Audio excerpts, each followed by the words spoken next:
Now, on 105.9 FM and streaming worldwide on the WMAL app. O'Connor and Company. 8:07 now on O'Connor and Company. A very busy Wednesday morning. Make sure you subscribe to and download our podcast so you don't miss anything, because 3 hours have just gone by like that. Coming up in 30 minutes, Tom Newmark, an activist parent out in Frederick County, wants to let you know about a rally on behalf of parents' rights and how the school board out there is trying to keep you out of the conversation about your kids. That's coming up in 30 minutes. Right now, I'm Larry O'Connor with Julie Gunlock. Good morning, Julie. Good morning. Joining us is the fine senator of the Yellowhammer State, thank you very much, Alabama. He is Senator Tommy Tuberville, and, of course, Senator, Coach. I'd love to talk to you about how the college football season is shaping up, but we got some other important stuff going on right now in our country. Thanks for joining us this morning. Good morning. Thanks for having me on, and it was great to hear you talk about school boards. I grew up in education, the business, and we don't get our school board straight. Nothing else matters because they're the ones that educate their kids. Yeah, tell me about it. And it also speaks to sort of the cultural values that we as a nation embrace. And I think that it's all sort of coming to a head right now with the president's interest in utilizing federal law enforcement and even the National Guard in some instances to help shore up the major criminal problems that we're seeing in America's major cities. And it all sort of galvanizes around this horrific story out of North Carolina. There's a lot to get to, but I know you've got your own horrible story on the campus of Auburn where a professor was murdered violently by a career criminal.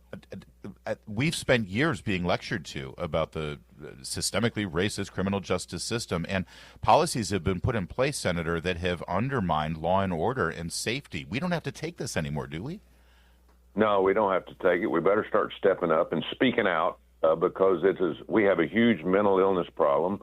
We have a huge problem with addiction to drugs, alcohol, and other things. We have a problem with subsidizing mothers and minorities of hey, we'll take care of your kids, your fathers, they can go out and do what they want to. 75% of minorities do not have fathers in their homes. That's a huge problem. But we fail to address that. Nobody wants to talk about it. They want to just talk about budget or whatever, and President Trump's exactly right. Why in the world do we have to send National Guard to the cities that have police? Well, I'll tell you why. Because the Democrats for years now have said, hey, let's defund the police. We don't need law and order. We can handle it ourselves. It is a total disaster. It's going to get worse, but for some reason, politicians don't want to talk about it because it might cost them a vote. Well, everyone wants to talk about the supposed, mental illness of these people. They're letting them out. We have a problem with judges in this country letting these people out, and they live among us. And then you see this young girl attacked. He might have been mentally ill. I don't know, but he was incarcerated. He was arrested 14 times. Well, and his brother is a career criminal, and his father was a career criminal. I mean, that speaks to something bigger than mental illness. Well, we have a swinging door problem when it comes to mental illness.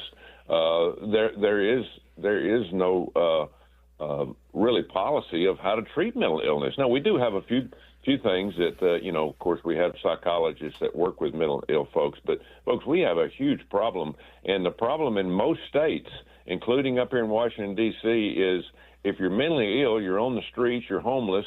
Then you do something wrong, you're brought in by the police, you're put in jail for a few days, then they can't afford to keep you there, so they turn you back out on the streets. So we continue this revolving door of not addressing the problem, and it's going to get worse. It's not going to get better, and it's just unfortunate now that we're passing these laws where, marijuana is legal in states. We just keep adding on to the problem and not solving the problem. Well, Senator, I appreciate you lending your voice. This is a conversation we're going to be having nationwide and are engaged in right now, and I know that your colleagues on Capitol Hill are going to want to engage in it as well. Let's pivot a little bit to the big news that you got last week where the president has awarded the new Space Force headquarters to, obviously and appropriately, Huntsville, Alabama, a long history of sending men into space and the America's space age. Huntsville was a big part of it back in the 60s.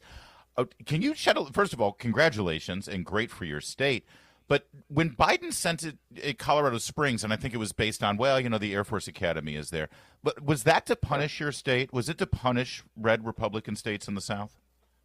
Well, it was to punish the country, to be honest with you, because what happened is 66 cities and communities vied for this Space Command to be put in their city, and Huntsville won out going, and it was awarded. President Biden gets elected, and it wasn't him, but somebody behind the scenes said, no, we're going to leave it in Colorado Springs. Now, they weren't in the top 5. We're way behind in space. China's kicking our ass, and we're just going to leave it there. They have no security there. They were spending millions of dollars of trying to keep it secure when it would already been secure behind the wall at Redstone Arsenal in Huntsville. But people don't realize, here's what Space Command is. It's not really an arm of the military. It is the part of a command that says, listen, whether you're Army, Navy, Air Force, Marines, NASA, whoever sends something into space, we control it. And President Trump was smart enough to years ago say, we got to have something like this because the next war is going to come from space, a big war. And he's exactly right. And we've been fighting these useless 20-year wars over in the Middle East, wasting trillions of dollars. And the Chinese, North Koreans, and the Iranians and Russia are just kicking our butts in space right now. Thank goodness to Elon Musk and some of these privatized people, because the government we have not really got into the satellite business at all, but we better had. And because of Space Command now, I think we'll have an opportunity, to try to catch up and but it's going to cost us a fortune. Yeah. Hey, Senator, now that you're back in session, things were a little lively last week with the hearings with Secretary Robert F. Kennedy Jr. I know that you're a big supporter of the Secretary of Health and Human Services, but some of your colleagues, Republican colleagues, were pretty critical of some of the moves he's made having to do with vaccine policies. Yeah, and I gave a speech on the floor yesterday criticizing everybody that went after Robert Kennedy because he studied this for years. Why would you go after anybody that's trying to make our country's food and our medicine safe? Why would you do that? Why would you not help? Why would you criticize? Because they're taking money from Big Pharma, and Big Pharma controls a lot of things that goes on in this country. And so Robert Kennedy he's spot on. The whole COVID deal was a huge lie. Okay, now there was COVID, but we were totally involved in that from North Carolina to Wuhan. Then a vaccine comes out, and unfortunately, a lot of us took that vaccine, and it has affected a lot of people. And so he's just trying to get to the bottom of it. Why are we against him trying to make sense of what really happened during COVID so it might not ever happen again? But we got people fighting him right and left. Republican and Democrat doctors on the committee go after this guy? Come on, give me a break. All right. Well, I know you're you like your home state football teams, but do you have any comment on how Navy football has started 2-0 and looking pretty damn good there in the American? Well, yeah, I'll tell you, I'm on the Air Force board. President Trump put me on the board there because of all the DEI. Air Force has got a lot of DEI and woke problems. Yes. The Academy, Navy's got some. Army's got some. We're trying to get rid of that, but I'm real proud of. Sports is something in this country that everybody can talk about and be on the same team with, and sports is so important. But now we're letting transgenders play in sports. Are you kidding me? Well, not on the Navy football team. Maybe Air Force has that situation, but not Navy. Well, yeah. Well, it's not going to happen under President Trump's watch, and hopefully we'll continue to have that control, for many, many years. But you're going to come to Annapolis for the Air Force Navy is in Annapolis October 4th. You're gonna head up there for the game. I will be there. I go to the Army Navy game, and again, Troy Calhoun is a good friend of mine, the head coach at the Air Force. Been there for a long, long time.